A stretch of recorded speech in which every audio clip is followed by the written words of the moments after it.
What's up? What's up? What's up? It's your man, Coach Block, one half of TDS Radio. And so, Fab, how you feeling? I'm feeling great. Great, great. And as you can see, the healing consultant is sitting to my left. You guys right. And we are ready to get into work because she tore my ass to shreds last week. And did. But that's okay because I bought reinforcements. I do it with love. And I appreciate every moment of it. Yeah, you know it's love. So let me get into my our guest. So our guest this week is my therapist. His name is James Perkins, and he's been helping me on this journey. So I felt like we needed to talk about the journey that we're on. My journey is called Closing the Tabs. Mm-hmm. And he and I sat there in that session and thought about it, like closing the tabs, let's work with that. So we're going to bring it to the people. Hold on one second. Let me get his bio up. Here we go. Do you need me to read it? No, I got it. Okay. James is on a mission to help people live intentionally.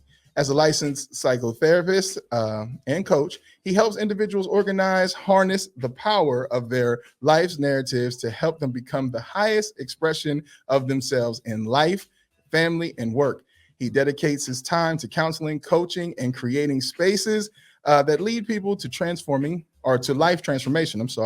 He is the owner of Intentional Living Counseling Group and Private Practice in NC and host of the Bros in Therapy podcast. I know that's right. With that said, we are going to bring in, let's unmute. Are you muted? No. You have to unmute him. You muted him. Okay, we're good. We're going to bring in my brother, James Perkins. Now he's muted.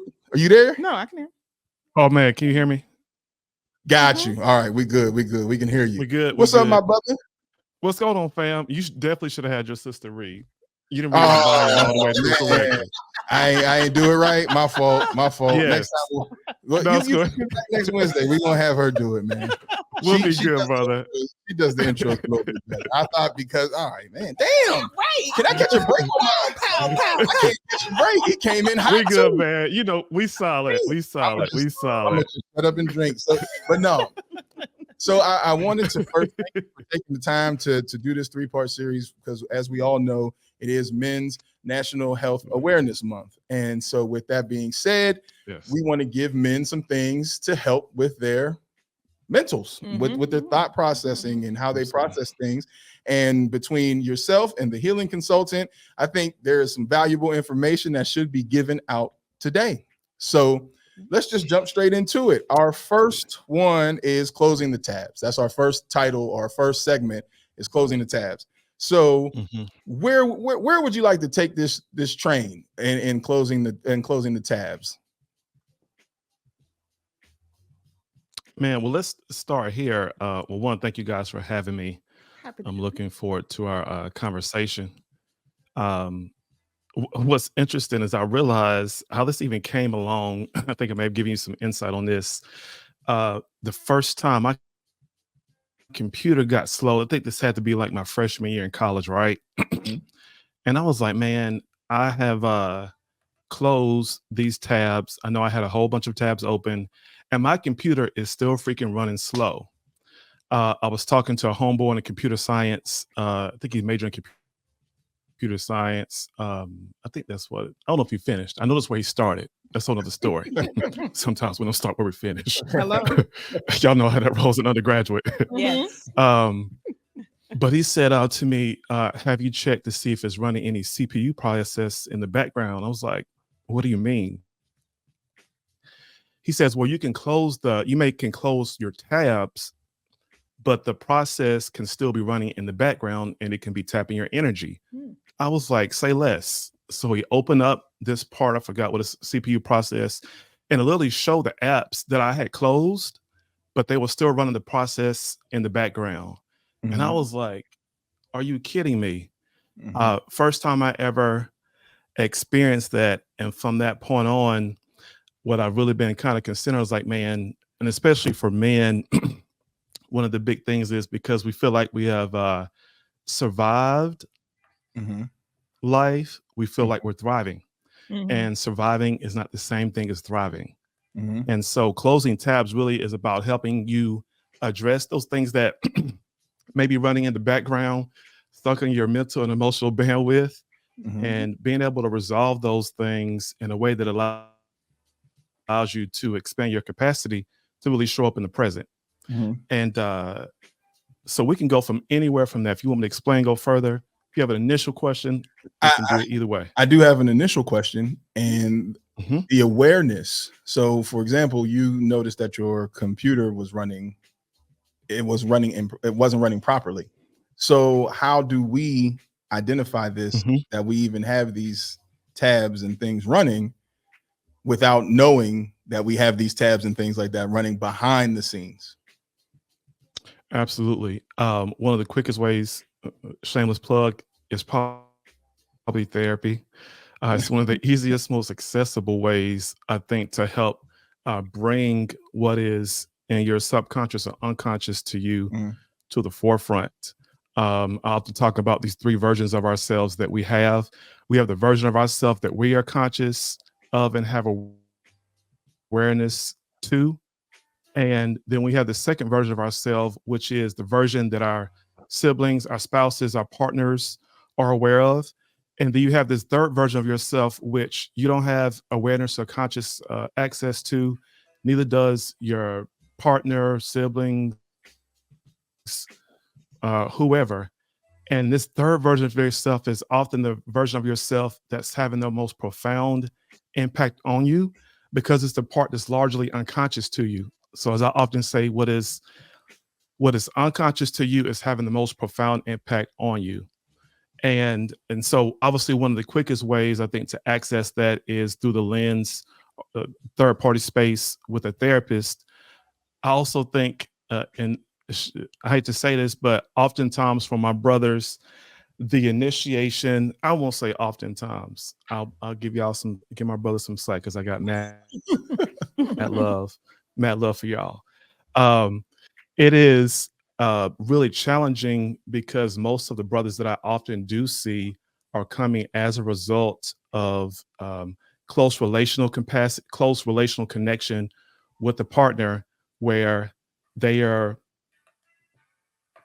getting exposed to themselves, or people are sharing with them how they experience them in their presence.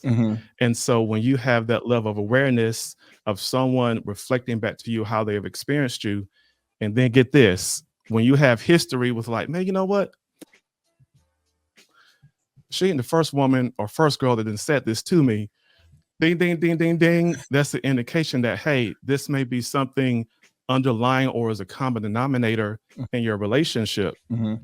Sometimes the unfortunate part is what they may be sharing with you is not always shared in love and truth, which is oftentimes why we may push up against it, because we feel like it's seasoned with some malice or some judgment. And as I often say, one of my favorite proverbs, harsh words stir up anger, gentle words turn away wrath. So oftentimes we may be able to hear when someone is saying something to us, the information may be good, but we can't hear it because of how it was said.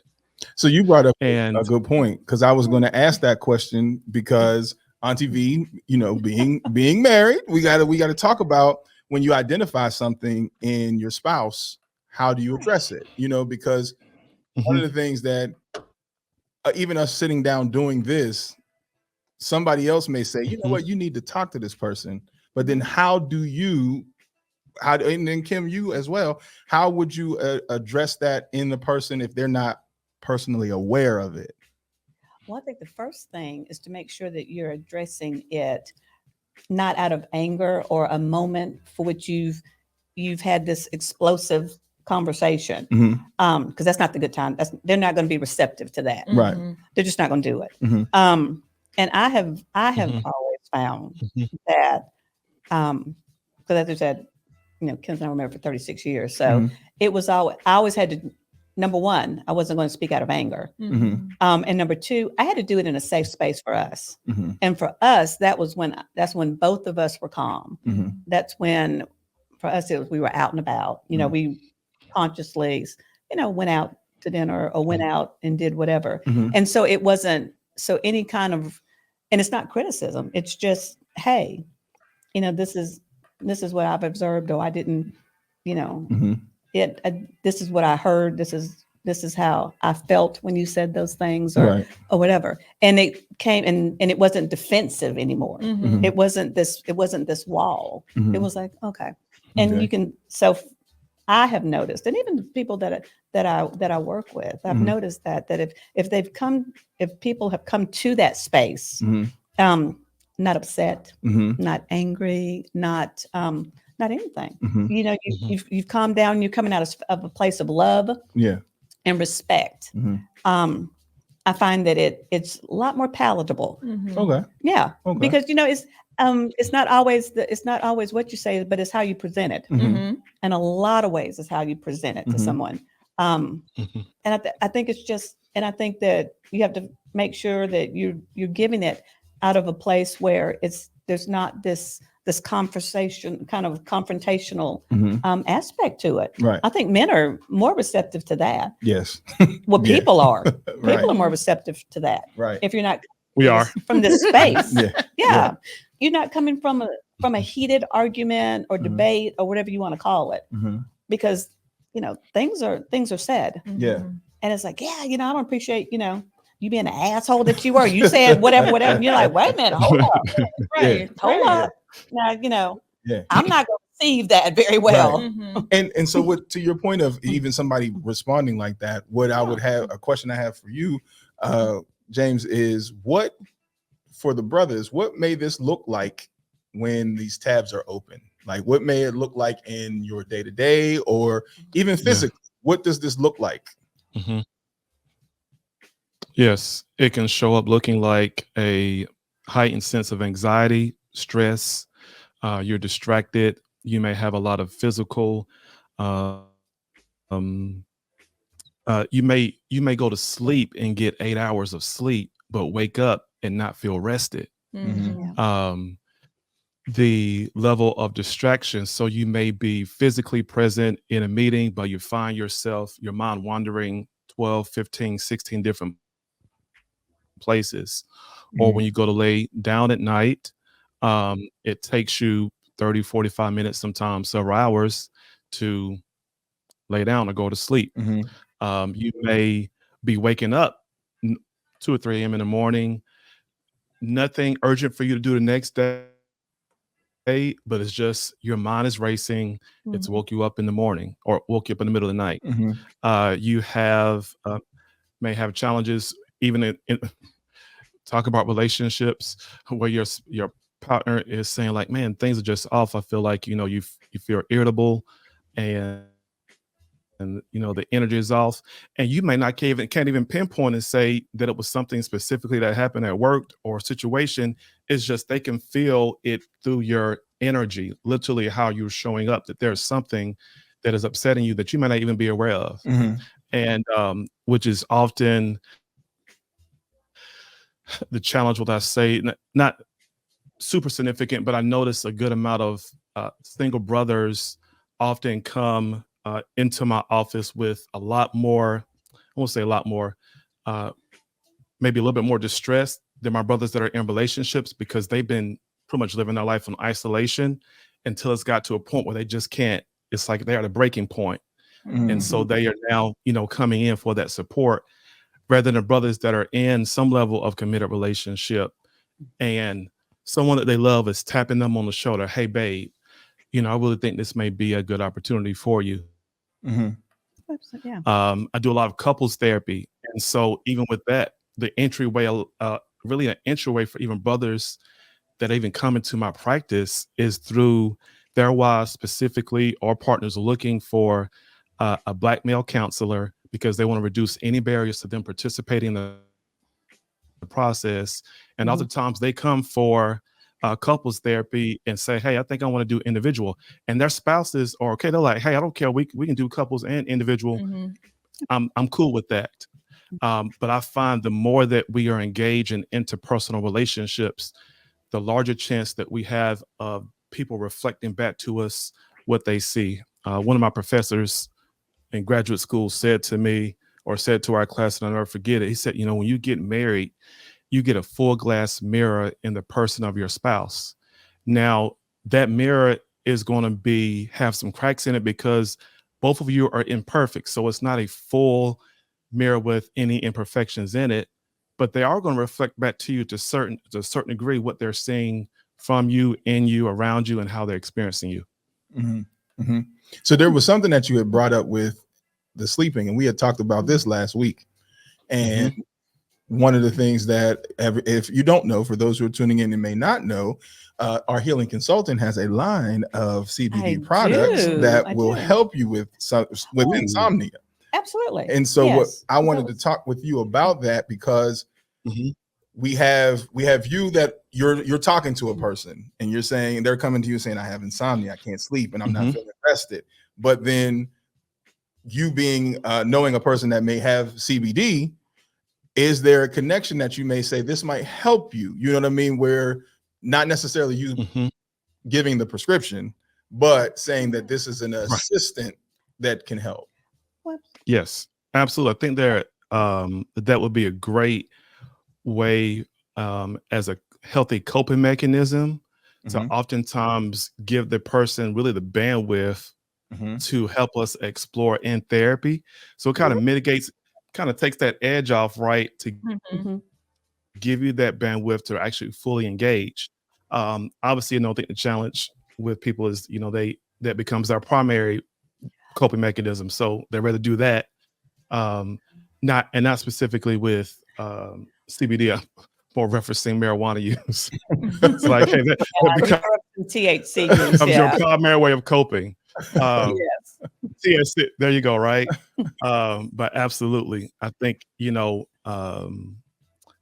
depends on people's motivation. So and that's why I say it can be individual. What is your motivation for why you're using it?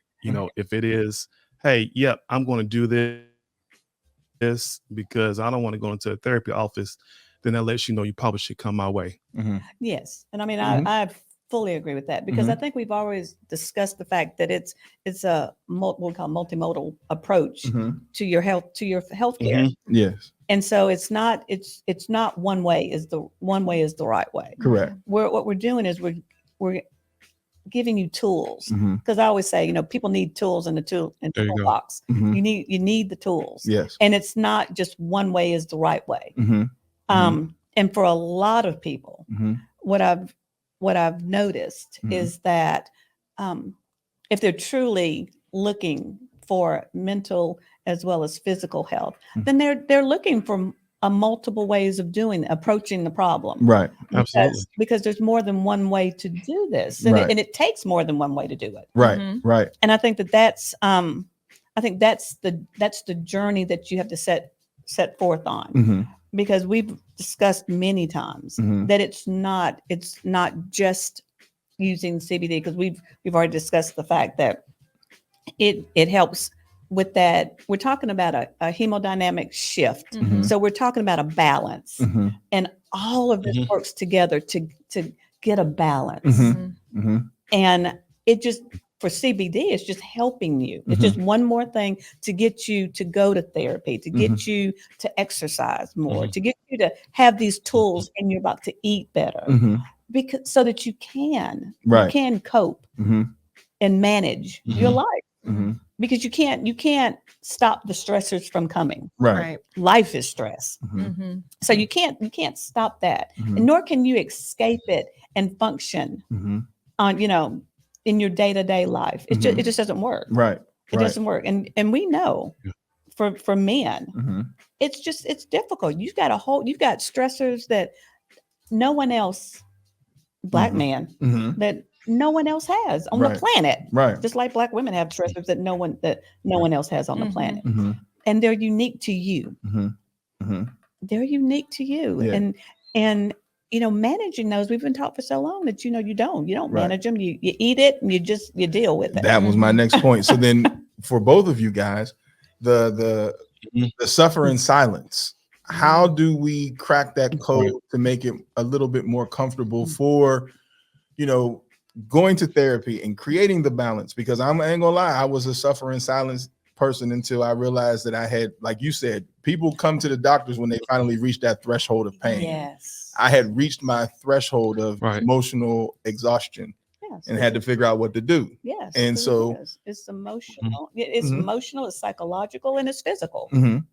So And it how do we manifests itself in crack many that different code? ways. How would you suggest to crack the code of just, one, identifying somebody who might be suffering in silence, and then two, somebody who may watch this and they are suffering in silence, and then like how do we crack that a little bit to where we can get more comfortable?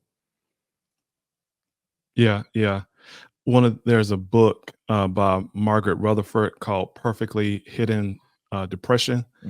And she shares about really the hidden signs for a lot of people who are dealing with depression who are functional, because it doesn't show up or appear as people would often categorize how depression would show up. So we don't oftentimes see perfectionism as a functional sign of depression at times. That literally you showing up, living off stress, and there are people that just live off stress as a matter of their value, their sense of identity comes from the fact that they feel like, hey, I only got 3 hours of sleep last night, but I'm still here showing up. And for them, it is a badge of honor. And what I say is, you're literally doing violence to your soul by doing that.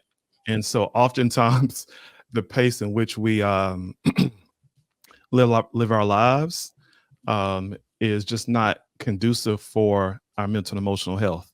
So cracking this code, one, obviously we just talked about awareness. As I often say that, shame is that feeling and sense of inadequacy, and this feeling of that I don't have enough. I don't have what it takes, rather, to fill in the blank.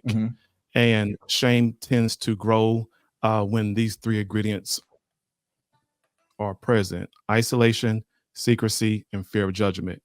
If you feel like that those ingredients are present in your lived experience, isolation, secrecy, fear of judgment, obviously I think you're probably suffering in silence. That would probably be one way for you to obviously identify yourself.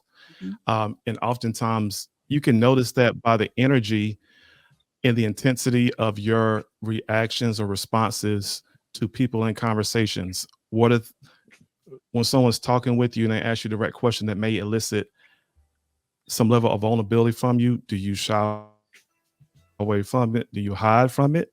Or do you open up and share? If you find yourself like consistently hiding from people, limiting your level of self-disclosure, these are all signs like, yeah, you may be hiding in silence. So the answer to that is literally, it's very simple, but it's very challenging, is that your body literally needs an experience in which you are sharing, opening up, being transparent, and you have another person to hold space for you where you feel seen and you feel heard. Until you get that experience, your mind literally and body working together will not believe that you can open up and share. The only thing that shame cannot survive is empathy. Shame cannot survive when it's in a place of empathy. So the only way, and when I'm saying the only way, it is the only way, the only solution to you breaking that code is that you need to be in a space where you can feel seen and heard. The challenge is, hey, and this is where our history gets into impacting us, is when you feel like you have done that and you've been burned, what happens is that your brain now reinforces, hey, there's a consequence to my vulnerability. If I open up, I'm actually not going to be accepted. I'm going to be shut down. And it is hard to overcome that narrative, especially if your brain has so much supportive evidence through the years to support, yeah, people can't be trusted. Right. It's not okay to be vulnerable. Right. I'm going to be betrayed when I do that. Yeah. Well, that's what we say. I mean, we always talk about safe environments, safe landing spots, places where you can share. And we've talked about this, God, for almost a year now, about, how sometimes you have to have a safe place to land, a safe place that is welcoming and non-judgmental. Right. Mhm.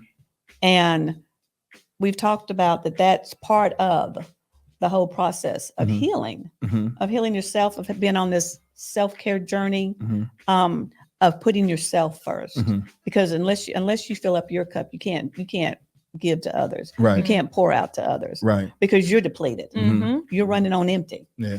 And it's only but so long that you can run on empty Mhm. before it manifests itself, whether it's in physiological things, Mhm. psychological breakdowns, Mhm. or physical breakdowns. Mhm. Right. You know, Right. for us in our community, you know, our big ones are hypertension. Yes. Mhm. You know, for us, Mhm. you know, that's the big one for African American Mhm. people and men, Yeah. especially. Yeah. It's one of our biggest killers. Mhm. But you know, it's this whole stress. It's this whole I've got to just eat it. Mhm. I've got to just put it on. I don't have a safe place to go. Mhm. I can't be vulnerable with my boys, Right. you know, Right. because they're gonna talk shit about me. Right. You know, so I can't share because they feel that way. Yeah. It's a true thing. It's a thing. Yeah. And you know, having raised young men and Mhm. been married to a man, Right. then you know it's a whole house full. Mhm. You know, even the dog was. I mean, was male. Yeah. So you know, Yeah. but you have to have a place for them to land, Mhm. and if they don't feel that way, Mhm. then it's not nurturing, and it manifests itself in so many Mhm. ways Mhm. throughout their lives. Right. I seen you taking notes. What you take notes on? Oh no, I'm taking notes on the actual like clips of when I tried. Oh, okay. I was about to say. I Oh, seen yeah. you. Right. I thought you had a question. I didn't want to make sure I wasn't. No. No, Okay. no, Now, I'm James, thinking ahead. I'm Okay. sorry. Have you found out that after COVID that you're having just this incredible amount because that was isolating. That was Yes. yes. I mean, have you found that it's yet even more so in our communities of color? Yes. There were brothers literally Yeah. who stepped in my space who would have never stepped in my space Yeah. if it were not for COVID. I have men who, my brother, and this is so common that I can say it. It's not isolating, but just said, "Hey, man, I've emotionally manipulated so many women, and I need to get my stuff together. I'm 50, and I don't want to be alone for the rest of my life." Mhm. The I'm sorry. reason People who are Go watching ahead. smile. I'm sorry. What? The only reason why I did that is because this is serious, and I know somebody might be like, "Now, why is Coach smiling?" I just thought about the thing when Kevin Hart said, "Damn," Damn. to Don Cheadle. He said, Yes. Because Yes. in my head, I'm thinking, man, Wow. you 50 years old, you just you coming to just now realize. It's all right. No, it's a judgment-free zone, but damn, It brother, is. 50 Yes. years old, it took you that long. Yes, Yeah. yes, Because because you're. did What you I say is, it was a trigger for a lot of men because I mean because I did Yes. COVID. yes, because the challenge is, and this is why I say if this is the thing what happened with COVID, right? All the strip joints are shut down, all the clubs are shut down. You may have limited access to your weed man, pubs are closed. So Mhm. you at the crib with your thoughts. Mhm. There's only so much time that you got to play PlayStation, Xbox before you just get bored. And it's like, man, I'm still left with 8 hours in my head. And it's like, I can't take this. Mhm. Yes. Yeah. I can't take this. Mhm. And so that the big thing, COVID was a really, really, in a large way, was obviously a lot of people lost their lives. Mhm. Yes. But I think it was one of the best things because it gave people the undistracted space for them to sit with themselves. Mhm. So one of the big answers to your question is like, we need to create space to actually sit with ourselves, Yep. especially brothers, Mhm. to, as I say, observe how we're paying attention to what we're paying attention Mhm. to. Mhm. One of the quickest ways for you to understand, like, man, what's going on in my head is to just start paying attention to what you're paying attention to. Mhm. Literally. Mhm. It is it's accessible. So to answer your question, absolutely. Mm. It has been a yeah, it's just, man. COVID shifted a lot of things for a lot of brothers. Yes, because I have to admit that a lot of the gummy sales were from men who needed, were just trying to they were just trying to just downshift just a little bit, so that when things were coming at them, they were like, okay, I do whatever I need to do with them, but I'm not living up here. Right. I'm not living up here, but I acknowledge that they need to just bring it down a minute, just just long enough to be able to process the stuff that they were doing, Right. and so that they could go out and say, okay, look, recognize that, this ain't cool, Right. and recognize that, yes, I need some more help. I do need to do this. I do need to do that. And that was part of their self-care. That's why I was asking James about it, because a lot of those, a lot of the CBD gummy sales were from men, Right. who were just like, look, I just need to just bring this down just a minute, Right. just a minute, so that I can make some informed judgments, because I can't keep living with these high anxiety and stress levels. I can't do it. And I thought COVID really, especially, it was technically not over because people still have it, still get it, but our federal government said it was over with last May. So since it was technically over with last May, according to the federal government, according to the federal government, right? According to the federal government, it was over last May. Right. That's when people stopped getting their checks. Right. So people had to recognize that they had a hell of a lot of tabs open. Yes. And they were living way up here. Right. And they had to bring it down. Right. Yeah. So that's why I asked, that's why I posed that question. Because I was like, because that's what I saw. I saw just in the practice. You both made a really good point, because like you said, during the pandemic, you did have to isolate. So it did have to give you that time to sit with yourself to realize, like, do I even like me right now? Yeah. And what a lot of people realize is that they didn't. Yeah. So, it gave you a hell of a lot of time. Yeah, a lot. Yes. Yes. It and then and with knowing that, just knowing like, I'm not even liking who I am right now, or hell, I'm not even liking my partner. Yes. How do I fix this? Right. So like you said, now they're trying to find things like, okay, well, let's try the CBD gummies to try to balance things out, or let's try therapy because we need to talk to someone, because I've been living with this person for 10 years and I'm realizing now in 2019 to 2020 that I don't even fucking like you. Yes. Because I mean, everything went up, mental illness went up, physical abuse went up. I mean, there was just a lot of stuff. A lot. Divorce went up. People didn't like their kids. Yes. There was a lot going on. They had even more stress. What? Making that face. No, I will not. No, I'm just saying, because a lot of parents that I deal with now talk about that. They talk about how, like, COVID, they were just so happy to get their asses back in school. Yeah. Literally. I was just so happy to get them back in school. It's like people didn't want to just deal with, like you said, the everyday living that you have to do. Like, well, and then shut it down. Yeah. Shut down, unless you, like, in a specialty, because I mean, I was in healthcare, so I worked through it. But other people, most of the world did not. Right. Most of the world didn't work through it. I had a question about what we take in, because you guys both had mentioned what we take in. And one of the big things is and it's the leading entertainment source out there, is pornography.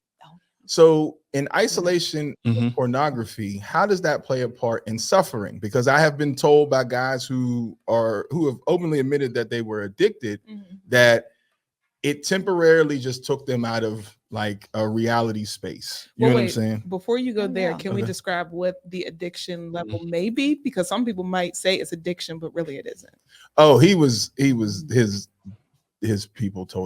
therapist told him he was addicted. Oh, okay. It was unsafe amounts of multiple times a day, which is probably a question for our therapist, because she's gonna say, who says that? But his therapist was saying that it was keeping him from functioning and doing day-to-day functions. The daily living, which arose for him in COVID. Okay. So during COVID, during this time. So how does that isolation in that space where, people make the joke about,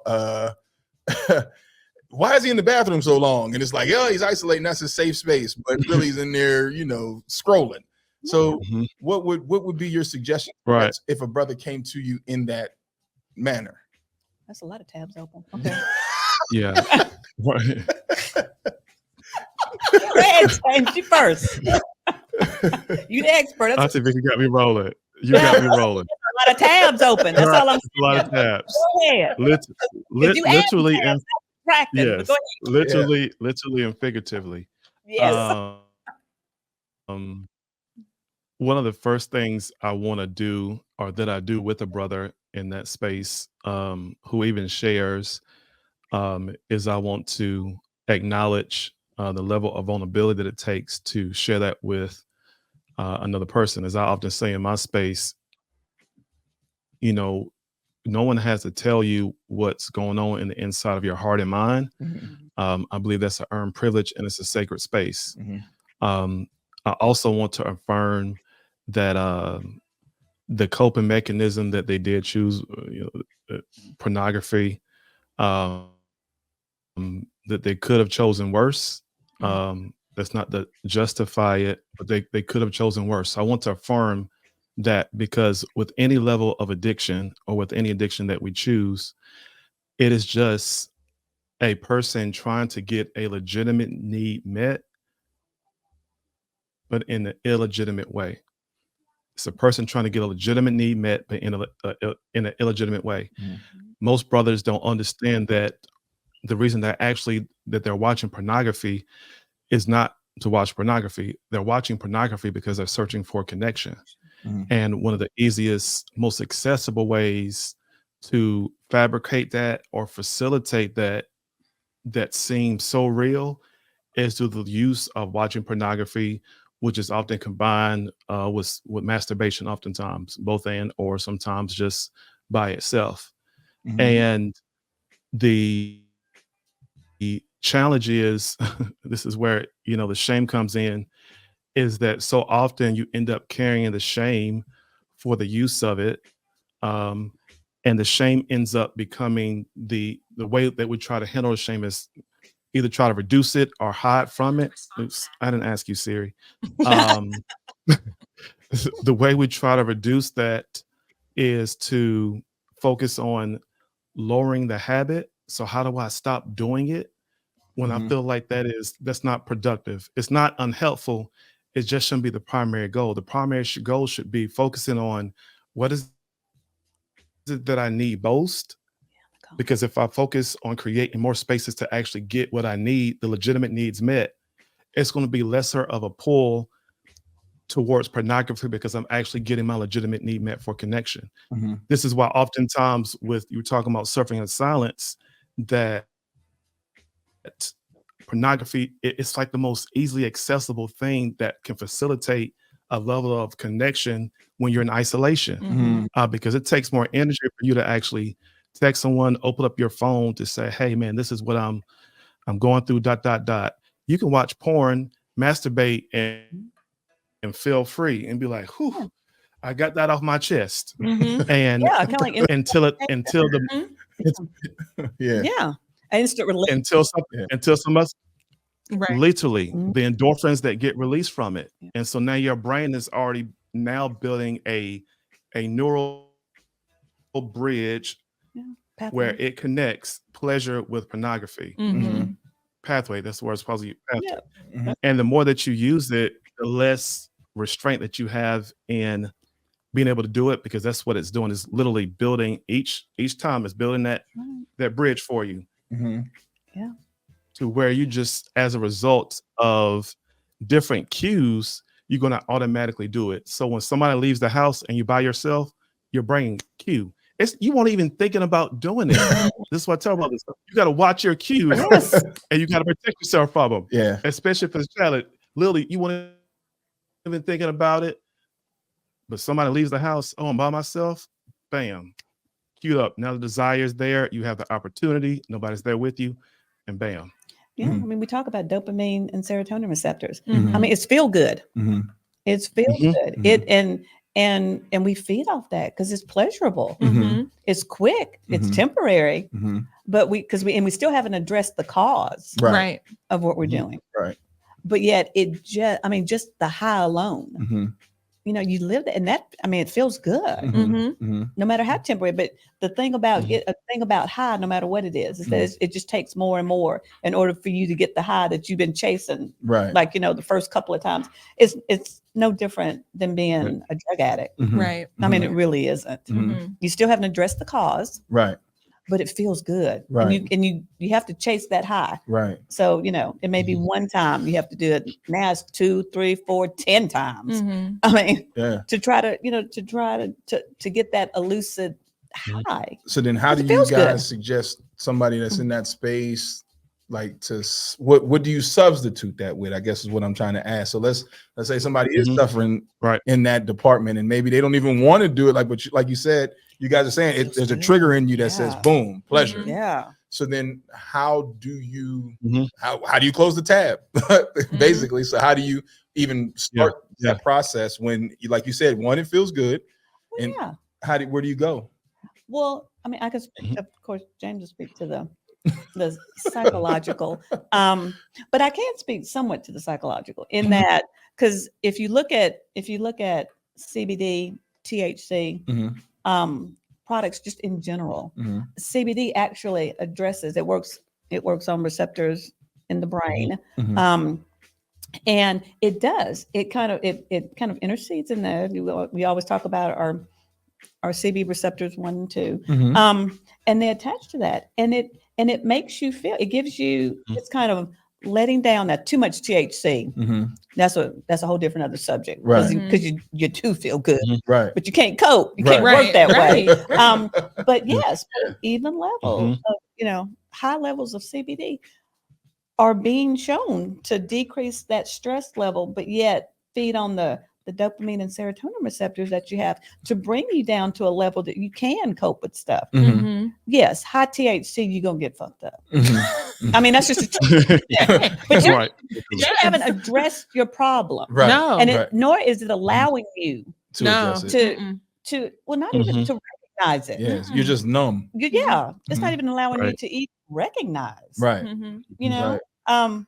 And that's kind of where I feel that a holistic approach to your mental as well as physical health, and that's how I look at CBD and THC, because and all the rest of it, CBN, CBD, all of them, is to just use them in a positive way, not to get high.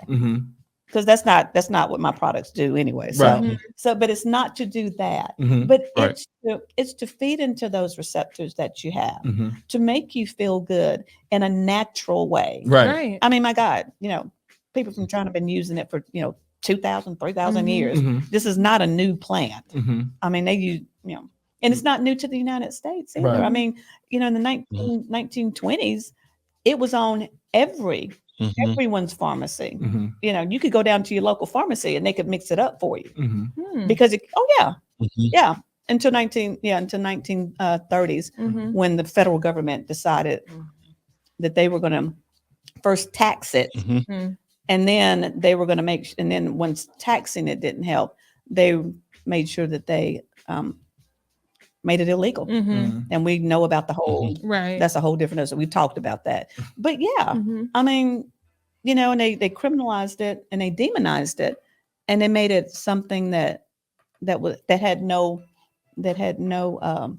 ethical or moral or physical value to anybody. And that's simply not the case, because we've already talked about that. They're descheduling it as we speak. Say, and that's why you're dealing with the stigma of that now, trying to combat it, Well, and and it was used, as it still is, as an escapism, especially in our community. But I mean, I'm sorry, I shouldn't say that, because we're just the ones that they put in jail for it. But yet still, I mean, that's the way that it works. And I think I've always said this, that it's a tool that you can use to kind of interject and disrupt those, or I'm not going to say replace, but so that your own body can hemodynamically balance itself. Because that's what we talk about, the ECS So it's the endocannabinoid system that you have in your body. That's what you, I mean, it's that's your way. You want to be balanced. Yes. You want that in life. And it's funny that you mentioned that because I told you I've been using my gummies because I've been dealing with a lot of people at my job that get on my last nerve. So it's been a part of my morning routine. But I am also addicted to sugar. A lot of us are addicted to sugar, but that's a pleasure zone too. Yes, I love like anything sweet or pastry or anything like that. That's my go-to. That's my comfort. But I can tell you, since I've been using your gummy every morning, I haven't even thought about it. I'm just going on with my day, and I'm just like, okay. It completely interrupted that thought. Because it is what it is.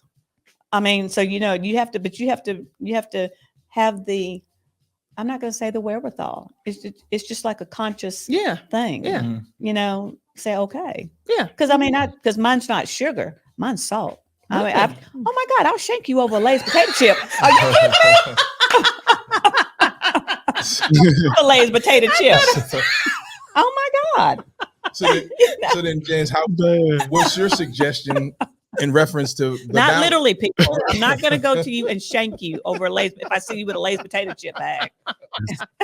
It's shank worthy for sure. The Lay's plain potato chips is shank worthy, right? You understand what I'm saying, James? You know, you open that bag, the fresh new bag. Yes. I'll fight a kid for my Lay's, right? Thank you. See? Thank you. That's what I'm talking about. That's what I'm talking about. I'm sorry. We digress. No, I'm sorry. Only thing I was going to do is take it to James, where just ask somebody sitting down and trying to close that tab, and they haven't reached Auntie V yet, and then they're coming to you. Yes. How would you suggest, you know, to replace some of these habits? Because that's basically what it is. You developed a habit, and now you gotta break that. Yep. One of the first things. Use the replacement sometimes. Say it one more time. I said, because don't you think people use these other vices as a replacement to get that? Yeah. Yeah. So one of the interesting things I even talk, brothers, don't come at me for this one. But gym can become an addiction. It can become. I got gym rats who need to deal with their stuff. Brothers that I love. And because it's such a healthy coping mechanism, it can be, people don't often see it as, well, nobody would know that they're using it as a way to really divert from actually processing and coming to the space to kind of deal with the stuff that's internal, right? Because the physical exercise can keep that at a low, it can mitigate a lot of that because you're actively exercising, right? So absolutely. But one of the first things is I'm helping people identify and minimize cues. You're not going to change anything if you don't know what is actually queuing up your interest. So the one that I used before, right, with someone leaving the house, and how your brain cues that up as a potential opportunity, is we got to see, man, what are your cues? Because first, if we can identify and put a plan to minimize the cues, you're going to have a greater chance. Second part is actually to your point of replacing those times that you would typically be doing some of these activities, to replace them with something that's going to give you the ability to connect, but also get the dopamine as well. So you don't want to replace it with something that's going to be a drag. You want to replace it that's going to give you something with it's not going to give you the same release of sex or, orgasm, right? But something that's going to give you dopamine where your brain is connecting, this habit to a pleasurable event. And then lastly, because I'm speaking specifically for brothers, is vision. This is something that's probably most people don't hear, is that a big part of why we're engaging in these activities is they want to have a vision for your life, for you to be actually pursuing. And so when you don't have a vision, a purpose, a sense of meaning, pornography, anything else can become the things that you just naturally gravitate towards, because your mind is idle. Your mind is idle. You're actually not engaged in pursuing something. And that's one of the big missing pieces I see, is that, man, if you don't have vision for your life, of course you're going to be engaged in stuff like this. It's going to be something that you're easily distracted by. But brothers that have a vision, a goal, and they're going after it, they don't really have time to be watching porn and masturbating. They really don't. Very true. It may be a something they're doing as a stress reliever because they have so many levels of stress trying to pursue so many goals at the same time that they're using it as a release, but it's not the thing where they're just doing in incredible measures of time because they actually are at work. They're actually Yeah. doing something. So yeah, I gotta go to work, bro. I got 10 hours in front of me. I can't be messing with this, right? Exactly. right. Yeah. So because we're coming to the top of the hour, and actually that was probably a great place to talk about what we're gonna go with next Wednesday. So it's the healing power of closing old chapters. So today we kind of talked about identifying the fact that there's something going on, but then now we got to figure out, like, okay, we got to restore and refresh, which is what the next chapter is that we're going to be talking about next Wednesday. So if you can, and on TV, chime in. Can we tap into the importance of restoring and refreshing without going into the actual segment, but just the importance so that people know that they need to tune in also next week? You need to tune in next week to find out what I'm going to say about next week. Yeah. I mean, it's for me, it's simple. It's because restoring, rejuvenate, that's everything. That's everything. I mean, for me, it is. Right. I mean, that's the basis of everything that I do, and the products is to help you in that journey to restore, because you got to get up and do it the next day. Correct. Correct. Oh, So, yeah. The little simple illustration or metaphor I always use is in a credit card. Your credit card has a predetermined limit, and we know that whatever you put on that card, presuming that you pay it off before your statement balance, you don't get charged any interest. But if you don't pay it by your statement period, you get charged the interest on that principal. What restoring and renewing these tabs allows you to do is to pay off your whole balance, to give you that available credit. Because if you are not closing the tabs, literally what you're just doing on a monthly, daily basis is you're just paying your interest. And you may be putting new charges, but just paying the interest because you're not closing all the tabs. And when you're doing it so much, before you know, you're like, crap, I'm at my limit. You're trying to ask for an extension or raise the credit limit. Like, nope, we ain't doing a credit limit. This is what you're sticking at. So you have to make a decision. Okay, man, I really need to close these tabs so I can have this available credit, so that when stuff like divorces, transitions happen, I actually have the bandwidth to be able to handle it. It's nothing worse than having a crisis or emergency, and because the card is maxed out, man, you don't have the ability to take care of it. Yes, sir. Now, with that being said, first, James, let us know how people can get in contact with you. Drop your social media and information so that if they want to book an appointment, they can get to you. Absolutely. You can visit jamesperkins.help, jamesperkins.help, HELP, or you can find me on Instagram at James Perkins Inspires. Absolutely. And on TV, we need that balance. How can we get to you? You know me, thehealingconsultant.com. And also you can follow me on Instagram, the Healing CBD. Yes. And I'm there. You know, you can also email me at either through the website, thehealingconsultant.com, yes, or vspencer@thehealingconsultant.com. Great. And hopefully, Kim, or I'm sorry, did you have something else? No. Okay. So hopefully everybody got something out of it. I know I did. And this will always, it's going to live forever on YouTube. As long as YouTube is up, it's going to be up. What you laughing at? No, I was about to make an inappropriate. Oh, okay. We'll do that on YouTube. Hold on to that thought. We'll do it in a second. But make sure you close that tab. Yeah. Make sure you tune in next Wednesday so that we can talk about this again with Auntie V and also James, so that we can continue this process. We got to do that. And then tomorrow we got more foolishness. So we just gonna keep doing what we do. Yeah. Because well, then should we do 2 messy letters tomorrow?